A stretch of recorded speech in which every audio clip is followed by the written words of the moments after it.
Sofan. Oke, Assalamualaikum warahmatullahi wabarakatuh. Selamat sore teman-teman semuanya. Semoga kita dalam lindungan Allah Subhanahu Wa Taala dan selalu diberi kesehatan selalu ya. Pada kali ini kita akan mendemonstrasikan tugas proyek case base pada mata kuliah pembelajaran mesin. Di sini saya ada sebagai anggota kelompok. Saya Muhammad Iksan, ada Kak Kaliana Lintang, dan ada Yusril Dwi Saputra. Nah, untuk deskripsi tugasnya sendiri, ya, deskripsi tugasnya itu sendiri kita itu akan mengerjakan salah satu tipe tugas ya dari beberapa 4 tipe tugas yang diberikan oleh dosen.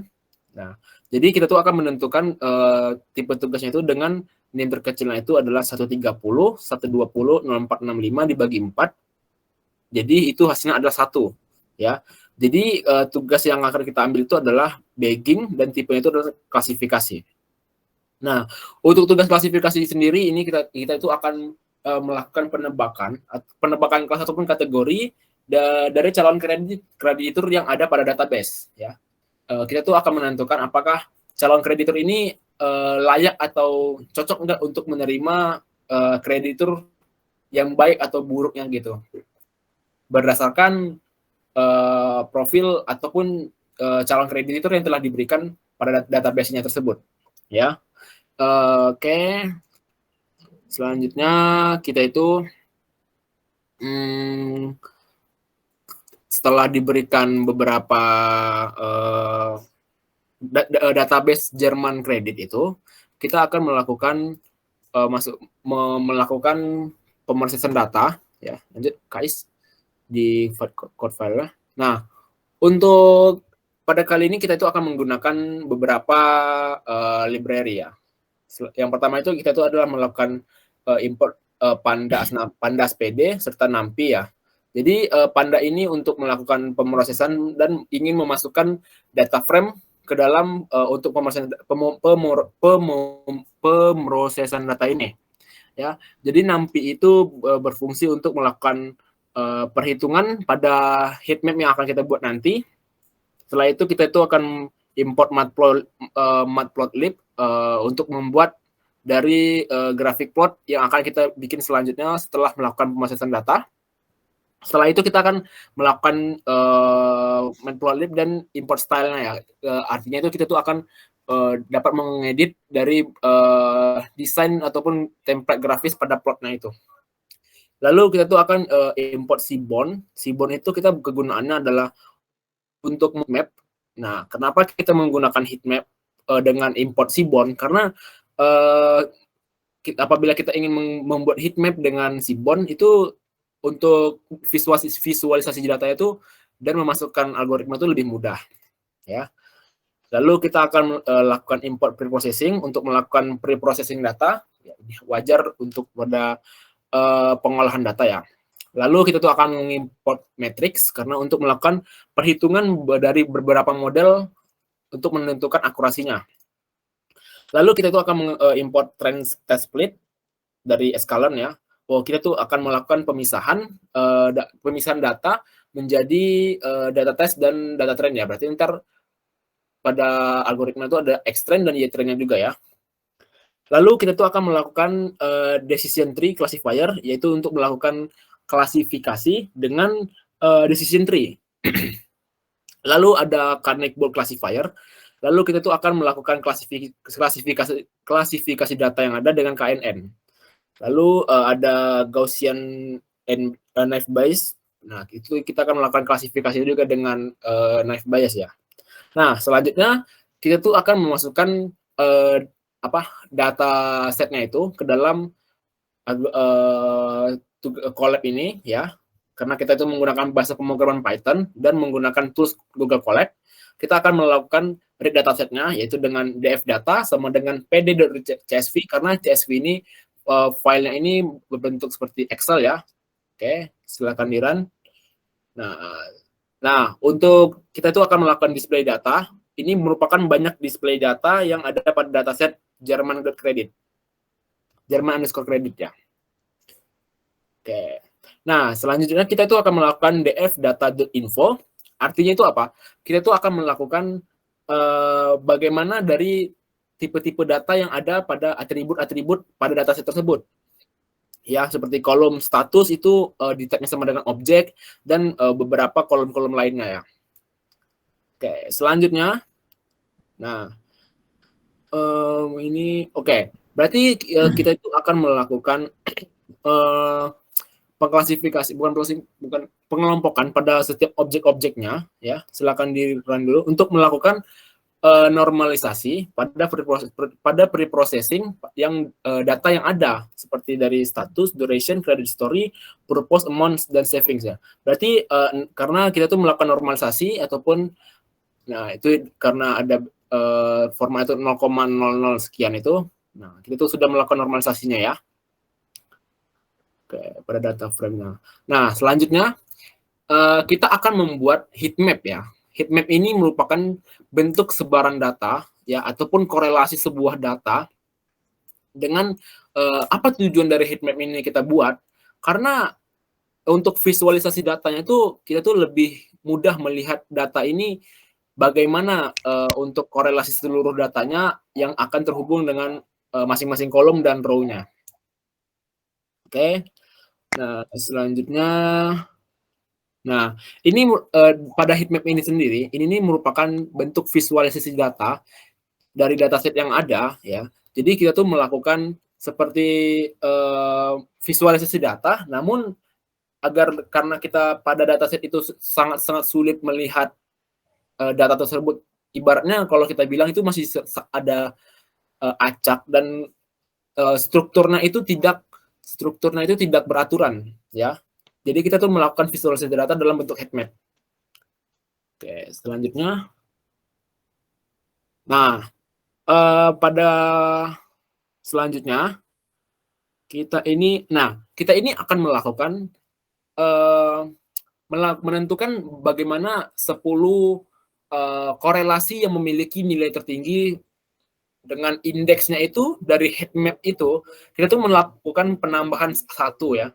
Misalnya kalau yang setelah kita run filenya itu untuk paling tinggi nomor satu itu adalah di row-nya itu adalah 9. Jadi karena kita tuh menambahkan satu, indeksnya itu n+1, jadi ada di 10 ya. 1 ya 10. Nah, itu ada di bagian 10 ya. Dan di bagian kolomnya itu ada 15 ya. Jadi karena kita bagi tambah 1 berarti jadi 16 ya. Oke, 16. Nah, didapatkanlah korelasinya itu adalah 0,97 dan hasil dari tertinggi ini kita melakukan print out ya. Jadi dengan high case nomor 1, row-nya sama dengan 9, kolomnya itu 15 dan korelasi itu menghasilkan 0,9777232 sekian. Nah, selanjutnya dengan high case nomor 1 sampai dengan 10. Oke. Nah, jadi kita tuh akan menggunakan kolomnya itu 9, 15 dan 19 dan seterusnya. Karena berarti dimulai dari indeks 10, 16 dan 20 karena kita melakukan n+1 pada heat map-nya ya. Selanjutnya. Nah, selanjutnya sebelum melakukan bagging kita akan melakukan beberapa classification algoritma. Nah, pada kali ini kita akan menggunakan 3 klasifikasi karena pada semester-semester sebelumnya kita sudah mempelajarinya, yaitu yang pertama ada decision tree, kemudian ada key naive neighbor, dan kemudian yang terakhir ada naive bayes. Nah, yang pertama kita akan membuat data X dan Y untuk kemudian di split saat learning. Nah, fitur kolom ini, pada fitur calls ini akan berisikan kolom sebelumnya yang berisi possible kolom yang akan digunakan yaitu 9, 15, dan 19. Nah, X ini akan membuat data frame dari kolom 9, 15, dan 19. Sedangkan yang Y ini akan membuatkan frame dari berdasarkan kolom credit risk saja. Selanjutnya yaitu ada decision tree classification. Let's see visual.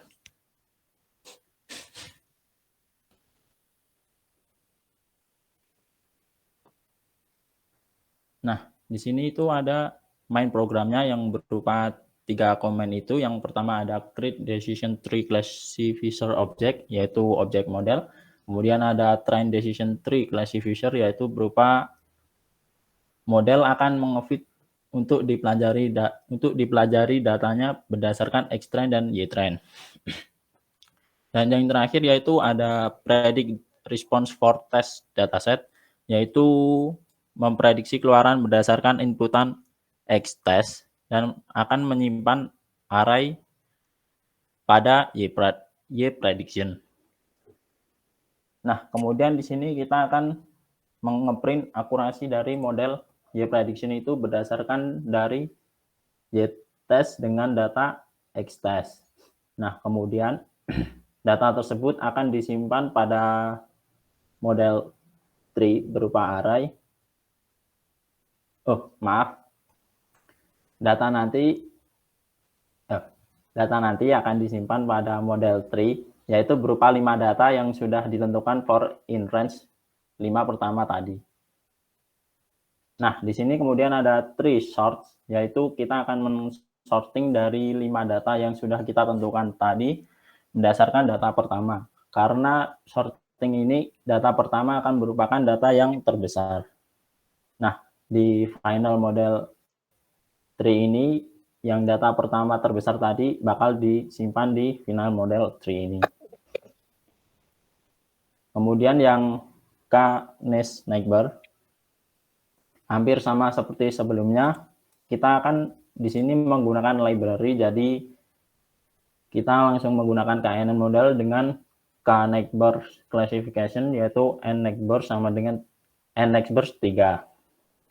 Nah, di sini k-neighbor akan mengefit data dari X-train dan Y-train. Sama seperti sebelumnya, yaitu kita akan melakukan prediksi berdasarkan inputan dari X-test. Dan kemudian kita akan melakukan print terhadap prediction berdasarkan dari data prediction, yaitu X-test dengan Y-test. Yang kemudian akan disimpan pada model KNN. Kemudian seperti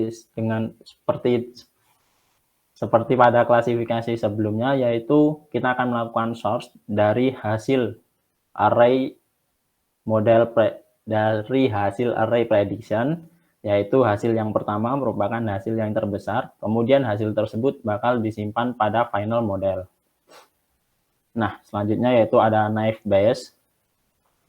Nah, di sini juga menggunakan library berupa Gaussian naive Bayes, yang kemudian kita melakukan prediction berupa data X-train dan data Y-train. Kemudian kita melakukan prediction berupa data Y-test dengan X-test. Nah, dari data prediction tersebut kita akan masukkan ke dalam model NB. Kemudian dalam model NB tersebut kita akan melakukan sorting dari data yang pertama yang merupakan data yang terbesar. Kemudian kita akan masukkan ke dalam final model naive Bayes.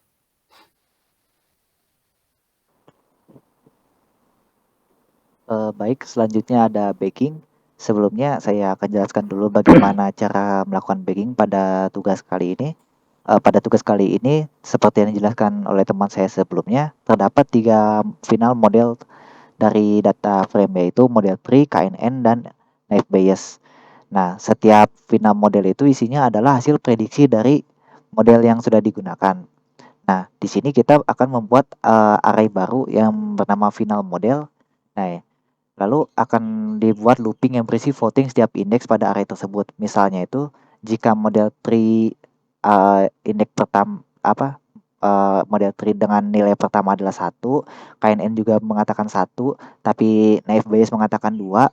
Karena dalam voting jumlah 1 itu lebih banyak dari 2, maka final model akan memasukkan nilai 1 sesuai dengan banyaknya yang menang dari ini untuk semua elemen pada final model tree, model KNN, dan NB. Nah, sementara untuk mengakses elemen array ini digunakan final tree model 0 dan n untuk n sebanyakan indeks. Nah, 0 ini tidak bisa diubah karena pada saat pembuatan program ini sudah berbentuk double array, sehingga akan langsung dimasukkan juga akan melakukan replace double array ini. Sehingga jika akan menggunakan 0 itu lebih dari 0, maka akan terjadi error menjadi out of bound karena jumlah multidimensional array itu adalah 1. Nah, baik, selanjutnya ini untuk menampilkan prediksi dari ketiga final model dari 3 klasifikasi yang sudah digunakan. Nah, berikut ini adalah hasil prediksinya. Dengan jumlah elemen pada array sebanyak 200 yang sama dengan jumlah elemen pada saat Y-train. Nah, lalu ini adalah fungsi voting prediction, di mana voting prediction ini seperti yang dijelaskan sebelumnya untuk melakukan voting pada model yang digunakan. Nah, setelah hasilnya dilakukan voting, maka hasil data trainnya akan menjadi seperti ini. Nah, lalu selanjutnya ada testing final prediction model terhadap 10 data test yang berbeda. Nah, pada kasus ini kami akan melakukan 10 kali pengetesan dengan data training, dengan data tes yang berbeda-beda. Nah, setiap kali iterasi akan menampilkan berapa banyak akurasi yang dihasilkan oleh data model yang sudah kita gunakan, yang sudah digunakan dan dibuat sebelumnya. Nah, di sini ada akurasi testing sebanyak 10 kali. Nah, akurasi akhir dari model tersebut akan dirata-ratakan, jadi akurasi modelnya itu ada sebesar 70%. Nah, selanjutnya ini adalah visualisasi terhadap seluruh akurasi testing dari data yang sudah dihitung. Nah, dapat dilihat bahwa di sini terdapat berapa banyak modelnya, dan ini adalah akurasi berapa persen akurasi yang didapatkan. Nah, dapat dilihat di sini bahwa model kelima memiliki akurasi yang paling tinggi. Pada saat ini, akurasi dari model 5 ada 76% dan dianggap menjadi akurasi dengan nilai tertinggi. Baik, sekian dari kelompok kami. Mohon maaf jika banyak kesalahan dalam salah kata dalam penyampaian kata dan juga penyampaian materi. Wassalamualaikum warahmatullahi wabarakatuh. Waalaikumsalam warahmatullahi wabarakatuh. Waalaikumsalam.